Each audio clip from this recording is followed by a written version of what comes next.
বন্ধুসকল ইয়া ভিডিঅ'ত আপোনালোকে যিবিলাক মুৰ্গী পোৱালি দেখা পাই আছে এইবিলাক আপোনাৰ অৰিজিনেল লোকেল কুকুৰা পোৱালি হয়। বন্ধুসকল মোৰ ফাৰ্মত লোকেল কুকুৰাৰ এটা নতুন বেটছ বনাইছিলোঁ। এই বেটছৰ ভিডিঅ' আপোনালোকক সময়ে সময়ে মই দিব পৰা নাছিলোঁ। যথেষ্ট ব্যস্ততা থকাৰ কাৰণে ভিডিঅ'বিলাক ডে ৱাইজ দিব নোৱাৰিলোঁ। কিন্তু আজিৰ পৰা এই যিটো বেটছ আপোনালোকে দেখা পাই আছে এই বেটছৰ ভিডিঅ' আপোনালোকক সদায় দিবলৈ আমি চেষ্টা কৰিম। বন্ধুসকল ইয়াত আপোনালোকে দেখা পাই আছে যে লোকেল চৰাইবিলাক এইবিলাকৰ বয়স আজি আপোনাৰ 26 দিন হৈছে। ইয়াত আপোনাৰ টোটেল 600 পিচ অৰিজিনেল লোকেল কুকুৰা পোৱালি আছে। এই 600 পিচ পোৱালি লৈ আমি লোকেল কুকুৰাৰ এটা বেটছ এইবাৰ বনাইছোঁ। আপোনালোকে জানেই আমি চব টাইমত লোকেল কুকুৰা যিটো আছে এই কুকুৰা এটা বেটছ আমি বনাওঁ। সোণালী কুকুৰা পুহো, হাঁহ পুহো, ব্ৰইলাৰ এইবিলাকৰ চব বেটছ থাকে। কিন্তু এইবাৰ যিটো সময় চলি আছে এই সময়ত আমাৰ বেটছটো লোকেল কুকুৰা অনলি 600 পিচ। এই 600 পিচ লৈ আমি লোকেল মুৰ্গীৰ ফাৰ্মটো বৰ্তমান কৰি আছোঁ। লগতে সোণালীও আছে, সেইবিলাকৰ আপডেট মই দি থাকিম। ব্যস্ততা থকাৰ কাৰণে মই ভিডিঅ'বিলাক সময়মতে আপোনালোকক দিব নোৱাৰোঁ। বন্ধুসকল ভিডিঅ'ত যিবিলাক পোৱালি দেখা পাই আছে আজি সিহঁতৰ বয়স 26 দিন হৈছে। 26 দিন বয়সত পোৱালিবিলাকৰ গ্ৰোথ এনেকুৱা হৈছে। কমেণ্ট বক্সত কমেণ্ট কৰি জনাই দিব গ্ৰোথটো কেনেকুৱা হৈছে। বন্ধুসকল এই পোৱালিবিলাক প্ৰথম অৱস্থাৰ পৰা মই ভিডিঅ' দিব নোৱাৰিছিলোঁ, তথাপিও মই কৈ দিওঁ এই পোৱালিবিলাক কেনেকৈ পুহিছিলোঁ প্ৰথম অৱস্থাত আৰু কেনেকৈ পুহিব লাগে। ভেকচিনৰ কথা যদি আপোনালোকে ক'বলৈ যায় প্ৰথমতে মুৰ্গী পোৱালিবিলাকক ৰাণীখেত ভেকচিন কৰা হয়, যিটো আপোনাৰ 1 সপ্তাহ বয়স যেতিয়া মুৰ্গীৰ হয় তেতিয়া এই ভেকচিনটো দিয়া হয়। এই ভেকচিনটো দিয়াৰ নিয়ম হৈছে আপোনাৰ চকুত দিব লাগে, 1 ফুটা এটা চকুত। বন্ধুসকল ভেকচিনৰ বিষয়ে যদি A to Z আপোনালোকে প্ৰেক্টিকেলি জানিব খোজে তেনেহ'লে মোৰ যিটো ভিডিঅ' আছে এই ভিডিঅ'ৰ ডেছক্ৰিপশ্যনত এই ভিডিঅ'ৰ লিংক দিয়া আছে। সেই লিংকত ক্লিক কৰি আপোনালোকে ইয়াৰ বিষয়ে ধুনীয়াকৈ বুজিব পাৰিব। বন্ধুসকল দ্বিতীয় ভেকচিনটো হৈছে আপোনাৰ 14 দিনত, যিটো আপোনাৰ গাম্বুৰু ভেকচিন বুলি কয়। গাম্বুৰু ভেকচিনটো আপুনি পানীত দিব পাৰে। পানীত দিয়াৰ নিয়মটো হৈছে আপোনাৰ 1.5 লিটাৰ পানীত এটা ভেকচিন মিক্স কৰি মুৰ্গীবিলাকক দিব। মানে 100 মুৰ্গীৰ কাৰণে এটা ভেকচিন 100 ড'জৰ এইটো 1.5 লিটাৰ পানীত মিক্স কৰিব লাগে। কেনেকৈ মিক্স কৰিব লাগে ভিডিঅ' ডেছক্ৰিপশ্যনত দিয়া আছে, অনুগ্ৰহ কৰি আপোনালোকে চাই ল'ব। তাৰপিছত 21 দিনত আকৌ ভেকচিন কৰিব লাগে, যিটো ৰাণীখেত ভেকচিন, যিটো ভেকচিন নেকি আপুনি এই আপোনাৰ 7 দিনৰ দিনত দিছিলে সেই ভেকচিনটোৱে আকৌ মাৰিব লাগে।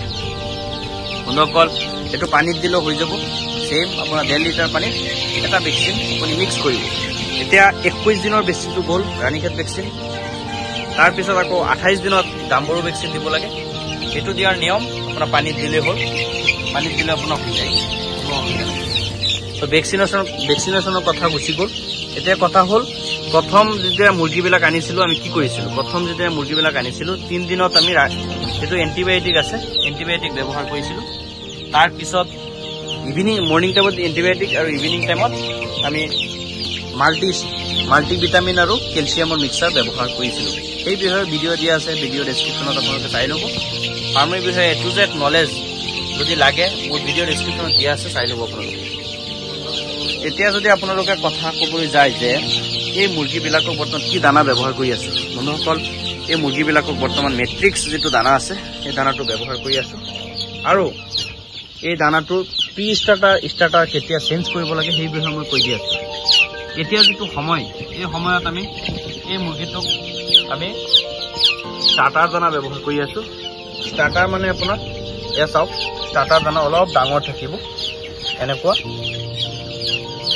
ষ্টাৰ্টাৰ দানা। এইটো মেট্ৰিক্স হয়, সোনা যিটো শালিমাৰৰ কোম্পানী আছে, শালিমাৰৰ দানা বহুত ভাল দানা হয়। আমি এইটো দানাই ইউজ কৰোঁ। এয়া চাওক কিমান ধুনীয়া আৰু বহুত কালাৰফুল দানা আৰু চেণ্টটো বহুত ভাল। প্ৰথম প্ৰি ষ্টাৰ্টাৰ আমি 20 দিন ব্যৱহাৰ কৰিছোঁ, তাৰ 20 দিন পিছৰ পৰা আমি ষ্টাৰ্টাৰ দি আছোঁ। এয়া চাওক কিমান ধুনীয়া গ্ৰোথ, বহুত ধুনীয়া আহিছে। আৰু ডেইলি আপোনালোকক ভিডিঅ' দি যাম গ্ৰোথ কেনেকুৱা আহে সেই বিষয়ে। আৰু পানী ধুনীয়াকৈ দি আছোঁ আমি এনেকৈ চাই আছে ইনকাউণ্টে দি আছোঁ আৰু আমাৰ সেইটো আৰু এটা বেটছ আছে সেইটো বেটছ আপোনাৰ সোণালী বেটছ সেইটো মই ভিডিঅ' দেখুৱাম আপোনালোকক কিন্তু আজি 26 দিন বয়সত যদি ক'বলৈ যায় মুৰ্গীবিলাকৰ ওজন কেনেকুৱা হৈছে চাওক বন্ধুসকল মুৰ্গীবিলাকৰ ওজন যদি ক'বলৈ যায় আপোনাৰ ধৰক 200 গ্ৰাম 250 গ্ৰাম আপোনাৰ এনেকুৱা হৈছে লোকেল কুকুৰা কিন্তু অৰিজিনেল লোকেল সোণালী নহয় চাওক কিমান ধুনীয়া সব এক সাইজ যদি আপোনালোকৰ কাৰোবাৰ এনেকুৱা লোকেল কুকুৰা পোৱালি দৰকাৰ হয় মানে জিৰ' পোৱালি এনেকুৱা ডাঙৰ নহয় ডাইৰেক্ট জিৰ' পোৱালি যদি কাৰোবাৰ দৰকাৰ হয় তেনেহ'লে আমাৰ যিটো নাম্বাৰ দিয়া আছে সেই নম্বৰত যোগাযোগ কৰি আপোনালোকে মুৰ্গীৰ পোৱালি কিনিব পাৰিব ক্ৰয় কৰিব পাৰিব জিৰ' পোৱালি আপোনালোকে ফাৰ্মৰ বাবে লৈ যাব পাৰিব এ গ্ৰেডৰ পোৱালি পাব এ গ্ৰেড পোৱালি মানে কি সব পোৱালি এক সাইজ থাকিব চাওকচোন সব পোৱালি এক সাইজ অৰিজিনেল লোকেল একদম কিমান ধুনীয়া দেখাত বন্ধুসকল আপোনালোকে দেখা পাই আছে পোৱালিবিলাক কিমান ধুনীয়া একদম অৰিজিনেল লোকেল কুকুৰা যদি আপোনালোকৰ পোৱালি দৰকাৰ হয় আমাৰ নাম্বাৰত যোগাযোগ কৰি এইবিলাক পোৱালি ক্ৰয় কৰি ল'ব পাৰিব বন্ধুসকল আজি 26 দিন বয়সত মুৰ্গীৰ চাইজ এনেকুৱা মই দেখুৱাবলৈ এইটো বেটছৰ প্ৰথম ভিডিঅ' এইটো আগন্তুক দিনত আৰু ভিডিঅ' দিবলৈ চেষ্টা কৰিম তো ভিডিঅ'টো আজিৰ ভিডিঅ'টো মই এইখিনিতে সমাপ্ত কৰিছোঁ মোৰ ভিডিঅ'টো কেনেকুৱা লাগিল প্লিজ কমেণ্ট বক্সত কমেণ্ট কৰি জনাই দিব আৰু আপোনালোকৰ ভাই বন্ধুসকলৰ লগত অলপ শ্বেয়াৰ কৰি দিব বন্ধুসকল আপুনি যদি মোৰ চেনেলটো এতিয়ালৈ ছাবস্ক্ৰাইব কৰা নাই তেনেহ'লে প্লিজ ছাবস্ক্ৰাইব কৰি নিজৰ কৰি লওক কাৰণ এই সদায় মীন পালন পশুপালন এইবিলাক বিষয়ৰ লগত জড়িত ভিডিঅ' আপলোড দিবলৈ চেষ্টা কৰোঁ বন্ধুসকল মোৰ ভিডিঅ' প্ৰথম অৱস্থাৰ পৰা শেষলৈ চোৱাৰ বাবে অসংখ্য ধন্যবাদ জনাইছোঁ